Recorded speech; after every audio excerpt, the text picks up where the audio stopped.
Hello moms and kiddies, ಹೇಗಿದ್ರೆ ಎಲ್ಲರೂ welcome to our channel super healthy kids recipes. ಇವತ್ತಿನ super ಕಿಡ್ಸ್ಗೆ ನಮ್ಮ super high rich protein introduce ಮಾಡೋಣ. ನಮ್ಮ ಮಕ್ಕಳಿಗೆ ನಾನು ಚಿಕ್ಕವಾಗಿಂದ ಇದನ್ನೇ ಯೂಸ್ ಮಾಡ್ತಾ ಇದ್ದೀನಿ. ಇನ್ನೂ ನೀವು ಹಾರ್ಲಿಕ್ಸು, ಬೂಸ್ಟು, ಕಾಂಪ್ಲಾನು, ಬೋರ್ನ್ವಿಟಾ ಇದನ್ನು ಯೂಸ್ ಮಾಡ್ತಾ ಇದ್ದೀರಾ, ಫಸ್ಟ್ ಇವತ್ತೇ ಸ್ಟಾಪ್ ಮಾಡಿ ಇದನ್ನು ಟ್ರೈ ಮಾಡಿ ನೋಡಿ. ನಿಮ್ಮ ಮಕ್ಕಳಿಗೆ ನ್ಯೂ ಮಾಮ್ಸ್ ಯಾರಿದ್ದೀರಾ ಅಂದರೆ 1 ಇಯರ್ 6 ಮಂತ್ಸ್ ಬೇಬೀಸ್ ಏನಿದ್ದೀರಾ, ನೀವು ಮೈಂಡಲ್ಲಿ ಫಿಕ್ಸ್ ಆಗಿ ನಾನು ಆಫ್ಟರ್ 1 ಇಯರ್ ನಾನು ಅದನ್ನು ಇಂಟ್ರೊಡ್ಯೂಸ್ ಮಾಡಬಾರ್ದು, ಹೈ ರಿಚ್ ಪ್ರೋಟೀನ್ ಪೌಡರ್ನೇ ಕೊಡಬೇಕು ಅಂದ್ಬಿಟ್ಟು ಆವಾಗಲೇ ನೀವು ಮಾಡಿಕೊಟ್ರೇ ಮಕ್ಕಳಿಗೆ ಇವಾಗಿಂದನೇ ರೂಢಿ ಆಗುತ್ತೆ. ನೀವು ಯಾವಾಗ ಈಸಿ ವೇಯಲ್ಲಿ ಹಾರ್ಲಿಕ್ಸ್ ಬೂಸ್ಟ್ ಮಾರ್ಕೆಟಿಂದ ತಂದು ಕೊಡ್ತೀರೋ ಅವ್ರಿಗೆ ಅದನ್ನೇ ರೂಢಿ ಆಗೋಗ್ಬಿಡುತ್ತೆ. ಮತ್ತು ನೀವು ಈ ಪೌಡರ್ ಕೊಟ್ಟರೆ ಅವ್ರು ಕುಡಿಯೋಲ್ಲ. ಇವಾಗ ಆಲ್ರೆಡಿ ಹಾರ್ಲಿಕ್ಸ್ ಬೂಸ್ಟ್ ಕುಡಿಯೋ ಮಕ್ಕಳಿಗೆ ಈ ಪ್ರೋಟೀನ್ ಪೌಡರ್ ಕೊಟ್ಟರೆ ಕುಡಿಯೋದಿಲ್ಲ. 90% 10% ಕುಡಿತಾರೇನೋ ಗೊತ್ತಿಲ್ಲ. ಆಲ್ಮೋಸ್ಟ್ ನಾನು ನೋಡಿರೋ ಪ್ರಕಾರ ಅವ್ರು ಕೊಟ್ಟರು ಕುಡಿಯೋಲ್ಲ, ನಂಗೆ ಹಾರ್ಲಿಕ್ಸೇ ಬೇಕು, ಬೂಸ್ಟೇ ಬೇಕು ಅಂತ ಹಠ ಮಾಡ್ತಾರೆ. ಸೊ ಇವಾಗ ಇದನ್ನು ಹೈ ರಿಚ್ ಪ್ರೋಟೀನ್ ಪೌಡರ್ನ ಹೇಗೆ ಮಾಡೋದು ಅಂತ ನೋಡೋಣ. ಒಂದು ಪ್ಯಾನ್ ಇಟ್ಕೊಳ್ಳೋಣ. ಹೀಟ್ ಆದಮೇಲೆ 1 ಕಪ್ ಆಫ್ ಬಾದಾಮ್ ಹಾಕ್ಕೊಳ್ಳಿ. ಇದಕ್ಕೆ ಕ್ವಾಂಟಿಟಿ ಏನು ಬೇಕಾಗಿಲ್ಲ, ನೀವು ಎಷ್ಟು ದಿನಕ್ಕೆ ತೊಗೊತಾ ಇದ್ದೀರಾ ಅನ್ನೋದ್ರ ಮೇಲೆ ಹಾಕ್ಕೊಳ್ಳಿ. 10 ಡೇಸ್ಗೆ, 1 ವೀಕ್ಗೆ, 15 ಡೇಸ್ಗೆ, ಆ ಥರ.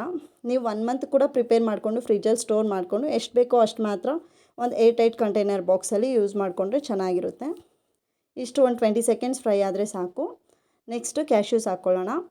ಈ ಥರ ಹೈ ರಿಚ್ ಪ್ರೋಟೀನ್ ಯಾಕಂತ ಹೇಳ್ತಾ ಇದ್ದೀನಿ ಅಂದರೆ, ಇವಾಗ ಮಕ್ಕಳಿಗೆ ನಾವು ಡ್ರೈ ಫ್ರೂಟ್ಸ್ ಕೊಡ್ತೀವಿ, ಅವ್ರು ತಿಂತಾರೆ ಅಂದರೆ ಅವ್ರಿಗೆ ಪಿಸ್ತಾ ಇಷ್ಟ ಇದ್ದರೆ ಪಿಸ್ತಾ ತಿಂತಾರೆ, ಬಾದಾಮ್ ಇಷ್ಟ ಇದ್ದರೆ ಬಾದಾಮ್, ಗೋಡಂಬಿ ಇಷ್ಟ ಇದ್ದರೆ ಗೋಡಂಬಿ, ಅದು ಪರ್ಟಿಕ್ಯುಲರ್ ಮಾತ್ರ ತಿಂತಾರೆ. ಅವ್ರು ಎಲ್ಲನೂ ಒಂದೇ ದಿನ ನಾವು ಎಲ್ಲ ಸೀಡ್ಸು ಹಾಕ್ಕೊಟ್ರು ಅವ್ರು ತಿನ್ನೋದಿಲ್ಲ. ಸೊ ಇದು ಈಸಿ ವೇ, ನಾವು ಎಲ್ಲನೂ ಸೀಡ್ಸು ಎಲ್ಲ ಡ್ರೈ ಫ್ರೂಟ್ಸು ಒಂದೇ ಇದರಲ್ಲಿ ಕೊಡೋದಕ್ಕೆ ಇದೊಂದು ಈಸಿ ವೇ ಇದು. ನೆಕ್ಸ್ಟ್ ಖರ್ಜೂರ ಹಾಕ್ಕೊಳ್ಳೋಣ, ಡ್ರೈದು. ಇದನ್ನು ಚೆನ್ನಾಗಿ ಜಜ್ಜಿಬಿಟ್ಟು ಸೀಡ್ಸ್ ರಿಮೂವ್ ಮಾಡಿ ಡ್ರೈ ಫ್ರೈ ಮಾಡ್ಕೊಳ್ಳಿ. ಅದನ್ನು ಕೂಡ ತುಂಬ ಹೈ ರಿಚ್ ಇರುತ್ತೆ, ಅದು ಐರನ್ ಕಂಟೆಂಟು. ನೀವು ಇದಕ್ಕೆ ಶುಗರ್ ಪರ್ಟಿಕ್ಯುಲರಾಗಿ ಆ್ಯಡ್ ಮಾಡಬೇಕಾಗೇ ಇಲ್ಲ, ಡೈರೆಕ್ಟ್ ಹಿಂಗೆ ಕೊಟ್ಟರು ಕುಡಿದ್ಬಿಡ್ತಾರೆ. ನೆಕ್ಸ್ಟ್ ಬಂದು ಪಿಸ್ತಾ, ಸೇಮ್ ಅದೇ ಥರ ಮಾಡ್ಕೊಳ್ಳೋಣ. ನೆಕ್ಸ್ಟ್ ಸನ್ಫ್ಲವರ್ ಸೀಡ್ಸ್, ಅದನ್ನು ಅಷ್ಟೇ ಒಂದು 20 ಸೆಕೆಂಡ್ಸ್ ಟು 15 ಸೆಕೆಂಡ್ಸ್ವರೆಗೂ ಫ್ರೈ ಮಾಡಿಕೊಂಡ್ರೆ ಸಾಕಾಗುತ್ತೆ. ಅದು ಕೂಡ ಆಗಿದೆ. ನೆಕ್ಸ್ಟ್ ಸನ್ಫ್ಲವರ್ ಸೀಡ್ಸ್, ಇವನ್ನೆಲ್ಲ ಏನಂದರೆ ಮಕ್ಕಳು ತಿನ್ನೋದಿಲ್ಲ, ಡೈರೆಕ್ಟಾಗಿ ಕೊಟ್ಟಿದ್ದೀವಿ ಅಂದರೆ. ಈ ಥರ ಕೊಟ್ಬಿಟ್ರೆ ಈಸಿಯಾಗಿ ತಿನ್ಕೊಂಡು ಬಿಡ್ತಾರೆ. ಇವನ್ ಇದರಲ್ಲಿ ಲಡ್ಡು ಕೂಡ ಸೇಮ್ ಪೌಡರಲ್ಲೇ ಲಡ್ಡು ಕೂಡ ಪ್ರಿಪೇರ್ ಮಾಡ್ಬೋದು. ನೆಕ್ಸ್ಟ್ ಇಲ್ಲಿ ಕಿಸ್ಮಿಸ್, ಇದು ಆಪ್ಷನಲ್. ಏಲಕ್ಕಿ ಪೌಡರ್, ಏಲಕ್ಕಿ ಸೀಡ್ಸ್, ಅದು ಏಲಕ್ಕಿನ ಪೀಲ್ಸ್ ರಿಮೂವ್ ಮಾಡಿಬಿಟ್ಟು ಓನ್ಲಿ ಸೀಡ್ಸ್ ಮಾತ್ರ ಹಾಕಿದ್ದೀನಿ. ಇವಾಗ ಇದನ್ನು ನುಣ್ಣಗೆ ಪೌಡ್ರ್ ಮಾಡ್ಕೊಳ್ಳೋಣ.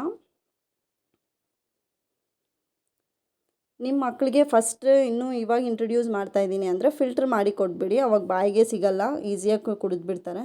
ನಾನಿಲ್ಲಿ ಶುಗರ್ ಕೊಡೋದಿಲ್ಲ ನಮ್ಮ ಮಕ್ಕಳಿಗೆ ಚಿಕ್ಕವಾಗಿಂದನೂ. ಇಲ್ಲಿ ಆರ್ಗ್ಯಾನಿಕ್ ಜಾಗ್ರಿ ಪೌಡ್ರನ್ನ ಯೂಸ್ ಮಾಡ್ತಾಯಿದ್ದೀವಿ. ಇವನ್ ಇದು ಕೊಡದಿದ್ರೂ ಕೂಡ ಜಸ್ಟ್ ಈ ಪೌಡರಲ್ಲೇ ಸ್ವೀಟ್ನೆಸ್ ಇರುತ್ತೆ, ಬೇಕಾಗಿಲ್ಲ. ಇಲ್ಲ ಬೇಕು ಅನ್ನೋಂಗಿದ್ರೆ ನೀವು ಅದನ್ನು ಯೂಸ್ ಮಾಡ್ಕೋಬೋದು. ನಾನಿಲ್ಲಿ 1.5 ಗ್ಲಾಸ್ಗೆ ಪೌಡರ್ ಆ್ಯಂಡ್ ಜಾಗ್ರಿ ಪೌಡರ್ ಹಾಕ್ಕೊಂಡಿದ್ದೀನಿ. ಅದು ಹಾಕ್ಕೊಂಡಾದಮೇಲೆ 1.5 ಗ್ಲಾಸ್ ಮಿಲ್ಕ್ ಹಾಕ್ಕೊಂಡು ಚೆನ್ನಾಗಿ ಮಿಕ್ಸ್ ಮಾಡ್ಕೊಳ್ಳಿ. ಈಸಿಯಾಗಿ ಕುಟ್ಬಿಡ್ತಾರೆ ಗೈಸ್. ಇದು ಮಕ್ಕಳೇ ಅಲ್ಲ, ನಾನು ಅದಕ್ಕೆ ಹೇಳಿದ್ದು ಮದರ್ಸ್ಗೂ ಕೂಡ ಸೂಪರ್ ಇದು. ನೀವು ಮಕ್ಕಳಿಗೆ ಕೊಟ್ಟು ನೀವು ಕೂಡ ಕುಡಿಬೋದು. ನಮ್ಮ ಮನೆಯಲ್ಲಿ ನಾನು ಇದನ್ನೇ ಕುಡಿಯೋದು. ಟೀ ಕಾಫಿಗಿನ್ನ ತುಂಬ ಬೆಸ್ಟ್ ಇದು, ಈಸಿಯಾಗಿ ಕುಡಿಬೋದು, ಟೇಸ್ಟಿಯಾಗಿರುತ್ತೆ. ಇವಾಗ ನಮ್ಮ ಬಿಟ್ಟು ಕುಡಿತಾನೆ ನೋಡಿ, ಎಷ್ಟು ಈಸಿಯಾಗಿ ಕುಡಿತಾನೆ. ಅವನ ಏಜ್ 1.5 ಇಯರ್. ಸೊ ಈ ಏಜಲ್ಲಿಂದನೇ ನೀವು ಇದನ್ನು ಕೊಡೋದಕ್ಕೆ ಟ್ರೈ ಮಾಡಿ. ನಿಮ್ಗೆ ಈ ವಿಡಿಯೋ ಇಷ್ಟ ಆದರೆ ಲೈಕ್ ಮಾಡಿ, ಶೇರ್ ಮಾಡಿ, ಕಾಮೆಂಟ್ ಮಾಡಿ.